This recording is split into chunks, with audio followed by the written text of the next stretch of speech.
Buenas noches, amados hermanos, amigos todos en el Señor. Tengan ustedes buenas noches. El día de hoy el hermano Edgar me ha vuelto a conferir la responsabilidad de predicar la meditación previa a la oración. Estoy empezando a duras penas con 4 minutos de anticipación porque la verdad es un tema un poquito, quizás un poco extenso. Ya lo voy a cortar, es extenso, pero lo voy a cortar para que calce en el tiempo de ahora. Voy a hablar sobre el liderazgo. ¿Ya? Antes de empezar quiero acotar algo. Si cualquier hermano nos pide un favor, nosotros tenemos que tener la suficiente madurez espiritual para poder asumirlo, para poder ayudarlo. También hermanos, tenemos que entender que no todos tenemos la misma medida de fe, no tenemos los mismos dones, no estamos llamados para lo mismo. Entonces, bajo esas premisas yo les digo, tenemos que tener misericordia de los hermanos. El Señor nos exhorta a través de Colosenses, ¿no? Que nos soportemos los unos a otros y los exhortemos a unos a otros en el Señor, ¿no? Así como el Señor nos perdona de nuestros pormenores o nuestras garrafadas que podemos cometer, igual nosotros entre hermanos. Bien, el día de hoy voy a hablar de un tema que es importante tocarlo. Dadas las circunstancias, voy a volver a tocar un tema acerca del liderazgo bíblico, el liderazgo que Dios espera del cristiano. ¿Por qué lo hago? Porque realmente veo que muchos de ustedes, hermanos, muchos de nosotros estamos olvidando partes importantes de la Biblia.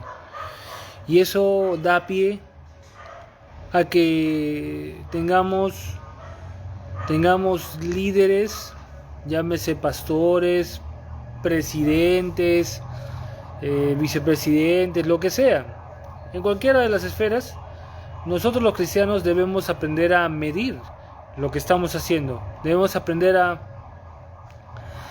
medir a los hermanos, aprender a medir a nuestros líderes, aprender a medir todas nuestras cosas. Entonces, antes de empezar, vamos a orar. Padre Santo, yo me pongo delante de ti, Señor, en el nombre del Señor Jesucristo, para que me permita, Señor, predicar con denuedo tu palabra, a fin de que mis hermanos sean edificados en tu palabra, en tu misericordia, Señor, en tu gracia. Seas tú, Señor, quien habla a través de mí, para que los hermanos, mis hermanos, todos podamos ser edificados, exhortados y, si es necesario, Señor, reprendidos, redarguidos, Señor, para que podamos llegar, Señor, a ser una iglesia sin mancha, Señor, sin máculas, sin enmendaduras ante ti. Te lo ruego, Padre Santo, y que mis hermanos entren a esta meditación y aprendan, Señor, de ti. Te lo ruego, Padre Santo, en el nombre amado del Señor Jesucristo, Señor nuestro. Amén. Bien, hermanos, el día de hoy vamos a hablar del liderazgo bíblico, así que les invito a abrir sus Biblias, primeramente en el primer libro de Samuel, capítulo 16, versículo 7. ¿Ya? Primera de Samuel 16, 7. Dice la palabra del Señor de la siguiente manera: Y Jehová respondió a Samuel: No mires a su parecer, ni a lo grande de su estatura, porque yo lo desecho. Porque Jehová no mira lo que mira el hombre, pues el hombre mira lo que está delante de sus ojos, pero Jehová mira el corazón. ¿Qué quiere decir este texto? Bueno, poniéndolo en el contexto de ahora, la realidad de las cosas es que muchas veces se escogen a los líderes, o por falta de conocimiento se escogen a los líderes ya no por mandamiento del Señor, que todos estén realmente inspirados por el Señor y quieran a esa persona, sino ya miran que es el más antiguo, o que tiene esposa, está casado, o es viejito, o cosas por el estilo. Y si bien es cierto, la madurez de un cristiano debería ser reflejada en esos aspectos, en que tenga una sólida relación con su esposa para evitar la inmoralidad sexual, que sus hijos estén en sujeción a esa persona. No solamente es para el pastor, también es para nosotros, cualquier cristiano que estemos hablando. Todos somos obispos de nuestra casa, eso dice la palabra del Señor. Nosotros todos debemos pensar como obispos de nuestro propio hogar, y más aún cuando pasamos a tener un obispado ya grande, ¿no? Ya un poco más extenso. Entonces nosotros miramos bajo un prisma que parece ser que sí fuera el adecuado, pensando de que de repente esa persona, como le digo, está casado, es de repente uno de los más antiguos, o X, Y, Z condiciones, y pensamos que esa persona es idónea, tratando nosotros de hacer la labor al Señor. No es así, hermanos. Muchas veces es preferible que nosotros dejemos al Señor hacer su trabajo, y después nosotros veamos si eso es así. Entonces, el día de hoy vamos a ver las características que el Señor pide de un líder y las que no quiere del líder. O sea, vamos a ver en perspectiva qué quiere el Señor de nosotros como líderes. Todos estamos llamados a liderar en mayor o en menor tamaño. Vamos a ver qué es lo que el Señor pide y lo que no pide. Vamos a verlo con el ejemplo del apóstol Pablo. Con el ejemplo del apóstol Pablo en el libro de los Hechos. Les invito por favor a que me acompañen al libro de Hechos de los Apóstoles, capítulo 27. Vamos a utilizar la referencia del apóstol Pablo, a mi parecer uno de los mejores líderes que nuestra iglesia ha podido tener, después del Señor Jesucristo, por supuesto, que demuestra muchas veces lo que de repente nosotros no entendemos, ¿no? Todavía no terminamos de discernir lo que el Señor quiere de nosotros. Bien, Hechos de los Apóstoles, capítulo 27 entero, estamos hablando, les voy a contar la historia para no sea extenso. Todos conoceremos, o si ya han visto esto, conocemos la historia de Pablo, que él en un momento dado sale de Cesarea de Filipo y llevado de ahí a Roma, ¿no? Eso es lo que se determina. Pero en el transcurso de eso, ¿qué es lo que sucede? En el capítulo 27 se ve cómo Pablo, siendo prisionero en este momento, siendo prisionero, llega de alguna manera a llegar a tomar el liderazgo de todo el barco, e inclusive del centurión que lo estaba llevando cautivo a Roma. Entonces vamos a empezar a ver, a raíz del capítulo 27, características que tienen los hombres y las mujeres que deberían tener los líderes cristianos, cualquiera que fuera su posición. Tanto hablo para pastores, para encargados de cualquier índole, también hablo para los mismos padres de familia, en cualquiera de sus tamaños. Bien, Hechos de los Apóstoles, capítulo 27, versículos del 1 al 3, dice la palabra del Señor de la siguiente manera: Cuando se decidió que habíamos de navegar para Italia, entregaron a Pablo y a algunos otros presos a un centurión llamado Julio, de la compañía Augusta, o sea, un centurión de una compañía alta, rango tipo comandante. Y embarcándonos en una nave adramitena que iba a tocar puertos en Asia, zarpamos estando con nosotros Aristarco, macedonio de Tesalónica. Al otro día llegamos a Sidón, y Julio, tratando humanamente a Pablo, le permitió que fuese a los amigos a ser atendidos por ellos. Bueno, lo que refleja esta porción de la palabra de Dios es que el apóstol Pablo de alguna manera llegó a caerle simpático a Julio, ¿no? Y esa es la primera característica que tiene que tener un líder. Tiene que ser una persona confiable. Tiene que demostrar, el líder cristiano tiene que demostrar que realmente uno puede depositar su confianza en esa persona.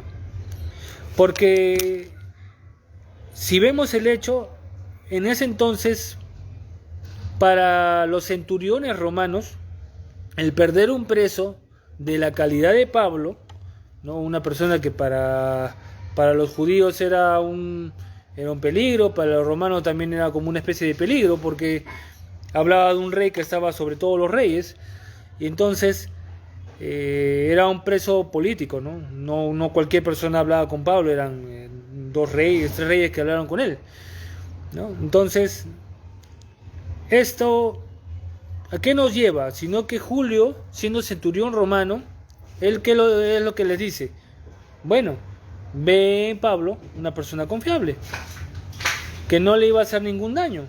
Entonces, le permite de modo humano que Pablo sea llevado por Lucas, que es el que escribe, y Aristarco, a los que estaban en Sidón, para que fuera atendido, probablemente de la enfermedad física que sufría Pablo, y también, si vemos, el hecho de que más son 3 personas que están yendo, el centurión lo deja ir sin ninguna compañía.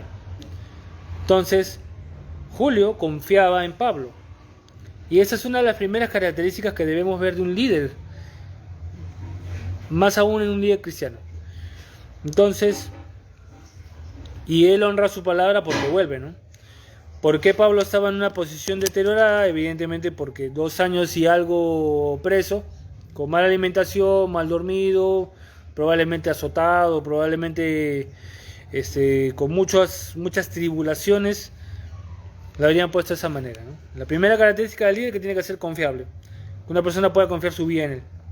Segunda característica, lo vemos en el versículo 9 y 10, dice de esta manera: y habiendo pasado mucho tiempo y siendo ya peligrosa la navegación, por haber pasado ya el ayuno, Pablo les amonestaba, diciéndoles: varones, veo que la navegación va a ser con perjuicio y mucha pérdida, no solo el cargamento de la nave, sino también nuestras personas. ¿Qué vemos acá? Vemos al apóstol Pablo de alguna manera llamándole la atención al centurión romano, al capitán de la nave, al contramaestre y a toda la tropa que iba con el centurión. Entonces ustedes dirán: ¿y cómo Pablo, siendo preso, llega a tener esa característica, llega a tener ese grado de importancia en la nave? Bueno, yo te digo, cuando el ministerio de una persona está bendecido por el Señor, todos te van a escuchar y evidentemente todo va a suceder. Si no es el caso, pues yo veo muy complicado que ese ministerio pueda surtir efecto o tener un largo plazo, ¿no? Entonces, vemos la segunda característica. Pablo toma la iniciativa, ve que es complicado el viaje que se va a hacer. En ese entonces, como Lucas escribe las cosas, probablemente están hablando del invierno del Mediterráneo. Y en ese entonces los vientos son huracanados, hay tempestades que realmente echarse a la mar, desde donde estaban hasta donde iban a llegar, era una locura, ¿no? Era un improperio, y Pablo lo sabía, le dice al centurión, le dice a ellos. De todas maneras, el centurión no le hace mucho caso a Pablo, sino le hace más caso al capitán de la nave y al contramaestre. Cosa que, si siguen leyendo la historia, van a darse cuenta que termina siendo cierta. Aparece una tempestad muy grande, Para ese entonces ya habían cambiado de nave, de una nave adramitena, que es una nave costera, a una nave alejandrina, egipcia, que podía llevar 276 pasajeros, que era exactamente el número de personas que estaban a bordo. Pablo siendo probablemente el que estaba en la última fila, ¿no? En la parte más baja de los barcos, donde estaban las carceletas en ese entonces. Entonces, esa es la segunda característica que vemos. El líder toma la iniciativa, le dice a las personas. ¿Pero por qué lo toma la iniciativa? Por el tercer punto que se encuentra, que el líder utiliza el buen juicio. Un buen líder tiene que utilizar un buen juicio. Arriesga algunas cosas, pero jamás arriesga a su personal, jamás arriesga a los que están a su cargo, a su mando, por las puras, o poniéndoles en un peligro que realmente pueda llevar a consecuencias desastrosas o peligros innecesarios. Ese es el buen juicio que debe tener un líder cristiano. Y lo vemos en Pablo. Vemos, si leemos todo el versículo del 13 en adelante, vamos a ver que Pablo en muchas características les exhorta. Le dice en una parte, ¿no? Bueno, le dije, ¿no?, que iba a pasar estas cosas. Y hay un punto en adelante donde antes de que lleguen de Clauda a Malta, ¿no?, habiendo sido realmente guiados, llevados por los vientos, gracias al Señor, hasta allá, vemos a Pablo que inclusive a ellos les aconseja, ¿no?, que antes de echarse a la mar, por haber estado 2 semanas de corrido sin comer, le dice: muchachos, coman, por favor, no van a llegar ni siquiera a la costa. Yo les invito a que lean todo el capítulo 27 de Hechos. Es un súper pasaje, leanlo despacio y van a ver las características que tiene un verdadero líder. Cómo el apóstol Pablo, de ser un hombre que estaba preso, termina poniéndose adelante a la capitanía prácticamente de la nave, dirigiendo a Julio, el centurión que lo estaba llevando preso hasta Roma, y por ende a todas las personas que estaban en la nave. Entonces vemos que el que es líder cristiano tiene que ser una persona confiable, tiene que ser una persona que tome la iniciativa, que tome iniciativa de verdad. Si yo necesito algo para mi congregación, lo hago. Si yo uso ciertas cosas o apelo a ciertas cosas, es porque realmente veo que vale la pena, ¿no? Por ahí alguna vez escuché a una persona que dice que bueno, nosotros los cristianos no podemos tener actividades ni hacer actividades profundo a mejorías del templo. Bueno, yo les digo que eso no tiene ningún sentido, porque también la Biblia nos dice que tienes que lavarte los dientes, pero sin embargo sabemos que si no te lavas los dientes, se te van a caer, se te van a deteriorar más rápido. Entonces, al contrario de las cosas, el Señor nos exhorta a que nosotros utilicemos nuestros talentos y dones para edificar la iglesia, no solamente el lugar, sino también a nosotros mismos como personas.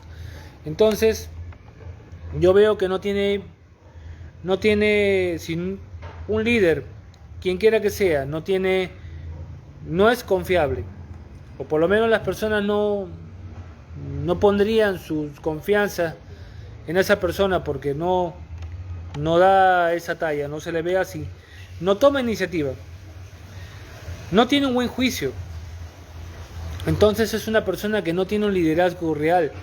Por lo tanto, debería analizarse si es que debe continuar en su ministerio o ejerciendo el liderazgo, cualquiera que sea, llámese un pastor, llámese un presidente de alguna asociación o cualquier cargo de importancia en ese sentido, ¿no? Si yo veo que hago todo lo posible y no me sale, es un tema diferente a que yo hago lo mínimo indispensable para seguir en el cargo, no sé para qué. En el caso de los pastores o los líderes encargados, algunos cobran su dinero mensualmente, pero si yo hago las cosas para cobrarme despacio, veo que mi congregación necesita las cosas y no pongo de mi parte, entonces no es un líder que está buscando el beneficio de todos, sino está buscando su propio beneficio a largo plazo. Un cuarto punto voy a tocar es la palabra de Dios. El Señor exhorta que el que está como líder sea ejemplo para otros. Por favor, los invito al libro de Tito. Tito capítulo 2, versículos del 1 al 8. Tito capítulo 2, versículo del 1 al 8. Dice la palabra de Dios de la siguiente manera: pero tú habla lo que está de acuerdo con la sana doctrina, que los ancianos sean sobrios, serios, prudentes, sanos en la fe, en el amor, en la paciencia. Las ancianas, asimismo, sean reverentes en su porte, no calumniadoras, no esclavas del vino, maestras del bien, que enseñan a las mujeres jóvenes a amar a sus maridos y a sus hijos, a ser prudentes, castas, cuidadosas de su casa, buenas, sujetas a sus maridos, para que la palabra de Dios no sea blasfemada. Exhorta asimismo a los jóvenes a que sean prudentes, presentándote tú en todo como ejemplo de buenas obras, en la enseñanza mostrando integridad, seriedad, palabra sana e irreprochable, que de modo que el adversario se avergüence y no tenga nada malo que decir en contra de vosotros. ¿Quién es el adversario de nosotros? El enemigo, Satanás. Entonces, ninguna persona podría decir de un líder que realmente está viendo por su congregación o por su equipo, que delega, que exhorta, que forma otras características, que forma otras personas, que forma su siguiente generación, pues es un líder que realmente trasciende, ¿no? Ustedes pueden ver ejemplos muy grandes en el mundo de pastores y de líderes que tienen años en el ministerio. Por supuesto que no son perfectos, ninguno somos perfectos, pero tienen cosas que realmente calzan con la palabra de Dios. Han permitido que la palabra de Dios sea quien taladre, quien mine su vida, de tal manera que están pulidos, ¿no? O van camino a eso. La perfección es el Señor Jesucristo. Yo sé que es humanamente imposible llegar a una cosa así, pero tenemos ejemplos humanos como lo de Pablo. Ahora, una característica más, lo que el Señor Jesucristo nos exhorta, por ejemplo en Mateo 20:25, ya para terminar. Mateo 20:25, por favor. Dice la palabra de Dios de la siguiente manera. Mateo 20, versículos 25 al 28. Entonces Jesús, llamándolos, dijo: sabéis que los gobernantes de las naciones se enseñorean de ellas, y los que son grandes ejercen sobre ellas potestad.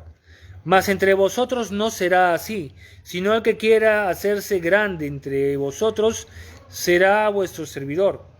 Y el que quiera ser el primero entre vosotros será vuestro siervo. Como el Hijo del Hombre no vino para ser servido, sino para servir y para dar su vida en rescate por muchos. ¿Qué quiere decir esto? El Señor llama a que no seamos líderes autoritarios, autocráticos. ¿Qué es un líder autocrático o autoritario?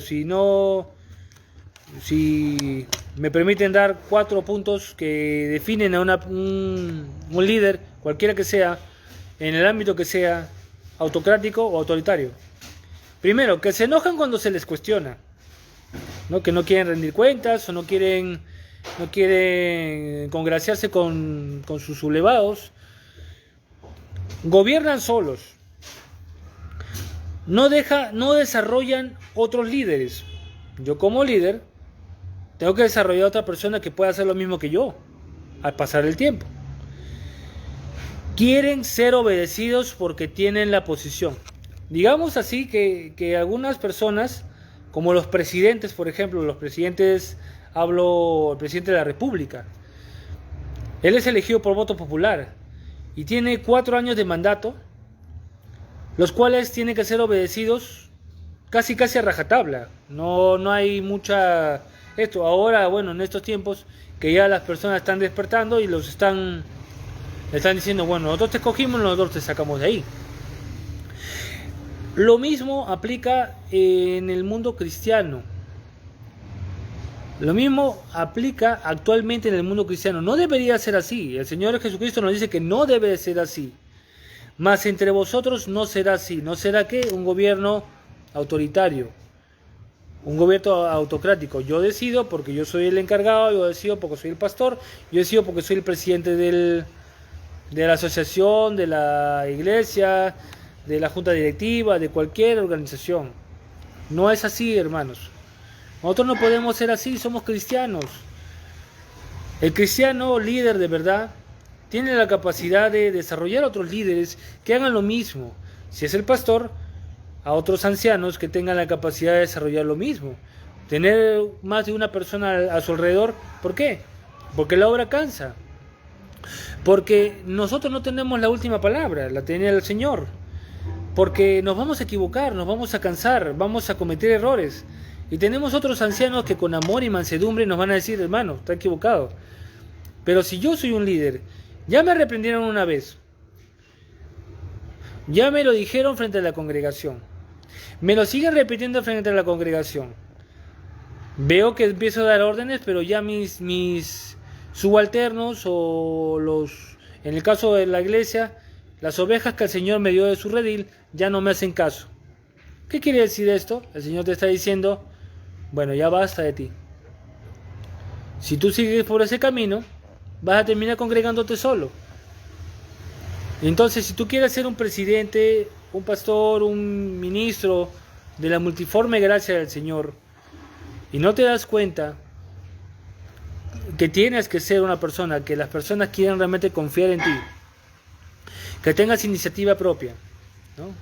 Que tomes que tomes la rienda del liderazgo que te ha dado, que tengas un buen juicio de las cosas que haces, que no seas ejemplo para otros, sino por el contrario, un gobierno autocrático, un gobierno autoritario, pues lo que te va a pasar es que o bien tú te das cuenta y renuncias a tu cargo, o bien el Señor te va a hacer renunciar a tu cargo.